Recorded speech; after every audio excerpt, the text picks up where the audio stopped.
for today is 6.4. The first case of Ebola was recognized. Sorry, it's like a CDC thing. I'm sorry, I'm supposed to introduce myself. My name is Markis Smith. I'm the creative director of Sunset Overdrive, a game that's coming out here October 30th. And I'm from Insomniac Games in Burbank, California.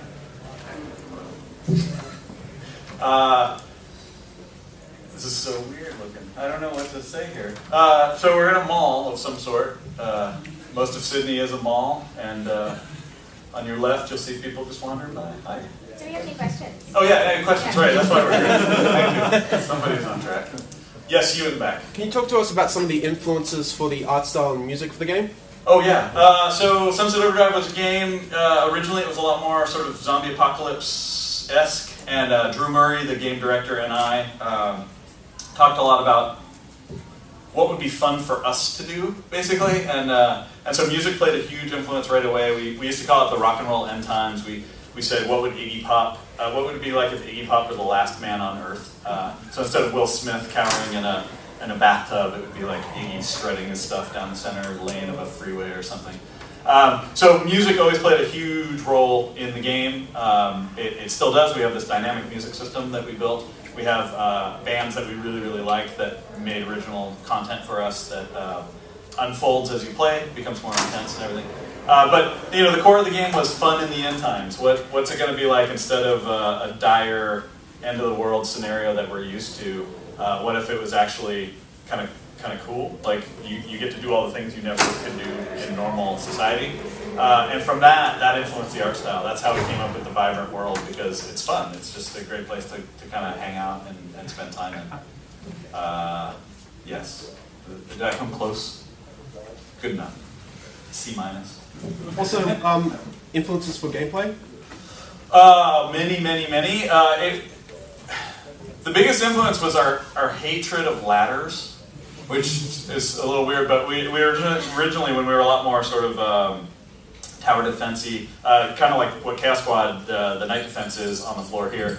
We had a petrol station, we had, you were defending it from these hordes of monsters coming in, and we had a ladder to go up in between the two, and it was just awful. We said, this is a game that's about speed, it's about velocity, and then you're like, and nobody likes ladders ever, in life or in games. So the first rule was no ladders. We replaced those with exercise trampolines, like those little exercise trampolines. And we had those all over the world, and it was just super fun to bounce, and then that started to influence a lot of other traversal mechanics. So then that became, well, instead of hiding behind cover, let's do this instead. It's much more fun to wall run and bounce and grind and shoot at the same time. So influentially, Tony Hawk. We used to say the game is like Tony Hawk with guns. A lot of traversal type games happen in the negative space, like you clamber up a wall and then you do the cool stuff in midair. This is a game like Tony Hawk where it's much more, you have to have a spatial awareness, you have to know I can bounce on that awning to get up there, to go over here. So it's very tied to the environment. So it's very like Tony Hawk. Jet Grind Radio or Jet Set Radio, depending on where you live in the world, is a big influence. Our own games are a big influence. I mean, there's a lot of Ratchet and Clank, Spyro the Dragon type influence in there. So yeah, kind of all over the place. It's like the mashup game of all time. Anyone else?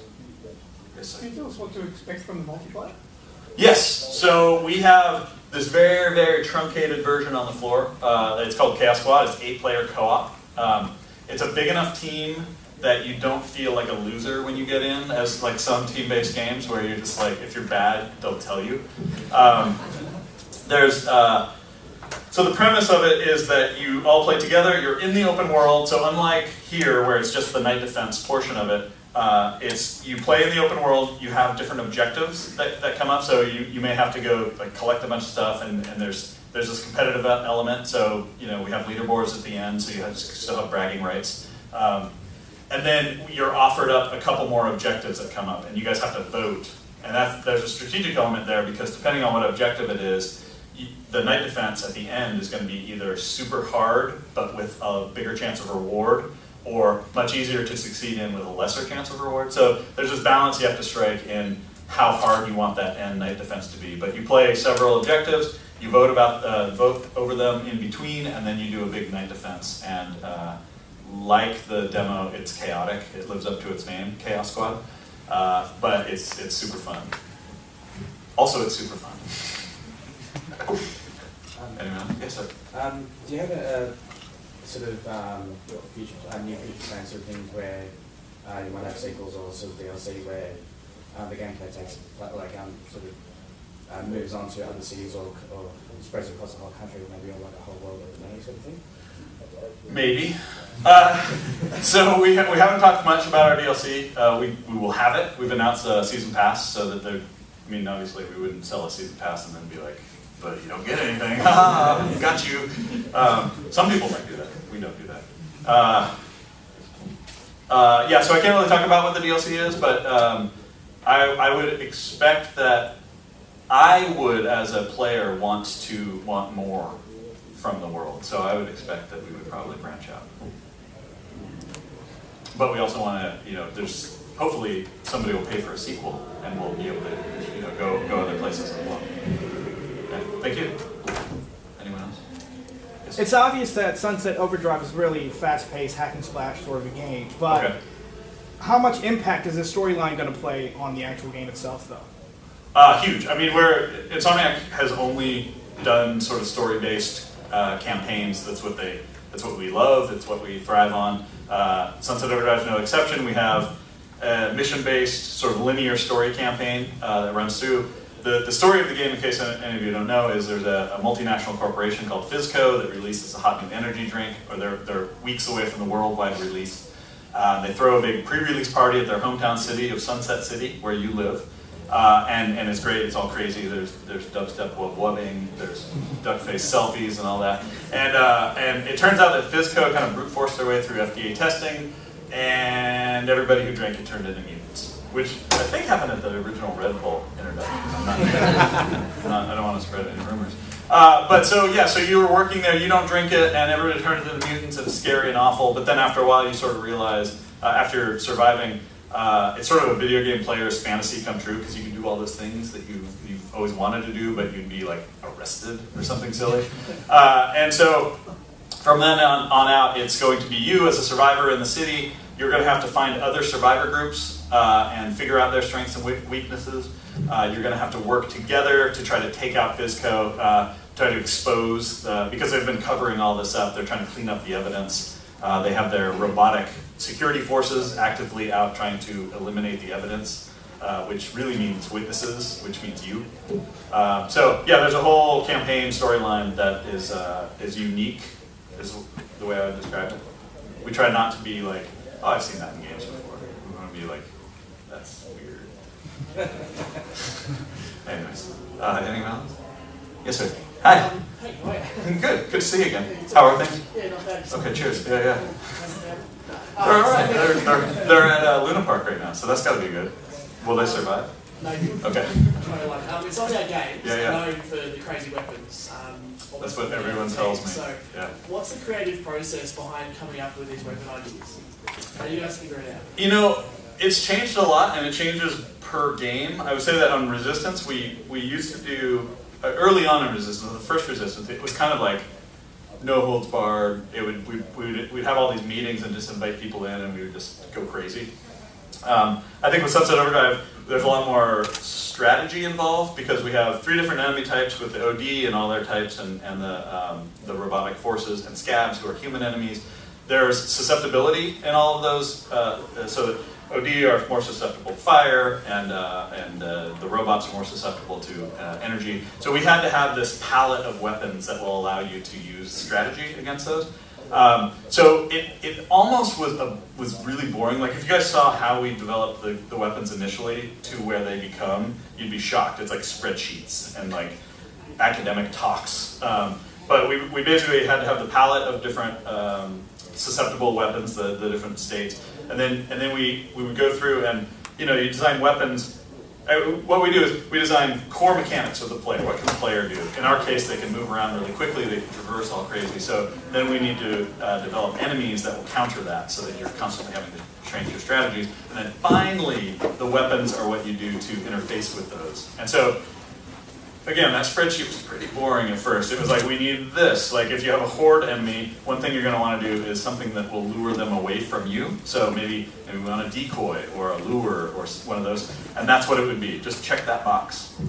And then somebody would send out an email, which ended up being the sort of most effective way for us to do it, that just said, we have a weapon, we've prototyped it, it will create a lure, what's the Sunset Overdrive version of it? And so that's where we would get Captain Ahab, which is a harpoon weapon that is propelled by a carbonated liter of overcharge. So it goes out, shoots guys, it's pretty powerful, but then it leaves a puddle of overcharge, which the OD are still addicted to. So then it lures them over there. The best one, I think I've talked probably too much about, but it was, we needed basically a rocket launcher. We wanted a big explosion area effect kind of thing, and one of our designers sent an email that just had a picture of a teddy bear and a plus sign and then a stick of dynamite. And it was like, yep, we got it. Okay, so TN Teddy is now a weapon that we have, and it's a teddy bear strapped with dynamite. The audio team then went off and made like all this dialogue, which is so cute. You pull it out and it's like, hey, let's go home. And then you shoot it out and he's like so cute running around and then he just blows up. And the effects guys did this teddy bear head effect that comes out of it if you kill a lot of guys. The animation department started putting it like all these idle animations of him trying to like desperately get the dynamite off, and it sounds awful, but it's super cute. So it's one of those things where the ideas start to really build upon themselves, and yeah, sometimes it's super boring, and then sometimes then it gets more interesting as we go. Anyone else? Yeah. Oh yeah, sorry. That's right. How do you balance the chaos and the speed of the movement that Sunset Overdrive has to have as part of its identity, with the ability of being able to keep track of everything on screen, especially in 8-player co-op?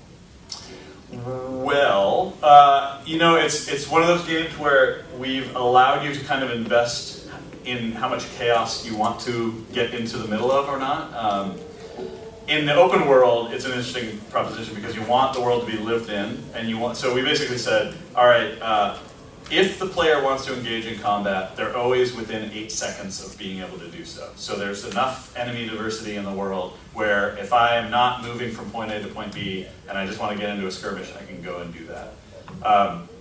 So we had to develop systems that allowed our enemies to kind of be introduced that way. But in terms of your question about the chaos of it, we're fully embracing that. And so the whole gameplay is built around momentum. So when things start out, it's pretty easy, it's pretty normal combat, but we have what's known as a style meter, which is going up as you're doing traversal moves, you're doing combos, you're killing guys, and as that goes up, it's unlocking these things called amps, which are modifiers that you could put on your melee attack, yourself, your character, and each one of your weapons. And it can be any type of thing. Like it may be a weapon that will turn a guy, when you kill him, a Grim Reaper pops up and starts killing other enemies in the area. You can apply that to any of the guns, any of the weapons, whether they be fire and forget weapons or whatever. So the whole point of this is as you're killing and doing things, you're building up and it's getting more and more chaotic. More enemies are coming out, more stuff's happening. And it just, like we've tuned it in a way where it just works, that you're able to do so much more damage as you're building up, and because you're so hyper agile and able to get out of things, it's never really a position where you're just completely overwhelmed. Or if it is, it's because you decided to do that, and you're going to die, and you're going to be respawned in a fun, wacky way. Anyone else? Yes, sir. Can you talk to us about the player customization and how it might affect the player's experience in the gameplay? Yeah, so early on, one of the tenets of the game was be who you want to be. So in the end times, part of it is we knew we were going to have multiplayer. We don't want to tell a single story and have like all Nathan Drakes running around in multiplayer. So we wanted to do character customization, and we basically divorced it from all gameplay functionality. It was one of the battles we had with designers early on was everybody wanted to add attributes to clothing, and we were like, well, if we start adding attributes, there's going to be people who are min-maxing, and all of a sudden everybody's going to dress the same anyways, and we're going to have the same problem. So we completely divorced it. Now it is like you can play as male, female, different body types, different races. and a wide variety of character clothing options from relatively normal to pretty bizarre. And it's a character customization system that is built for sort of speed. It's mostly targeted the big elements of your identity. It's not like Saints Row where you have 8 sliders to figure out the size of your ear. Like you spend hours and hours on that. This is one meant much more for like, let me quickly get in and make my character look the way I want to look and move on from there. Anyone else? You got to tell me. You said just get off that stage. Yeah, we'll swap that up. So, we got Ben Penrose up now as well. So thanks, Marcus. And,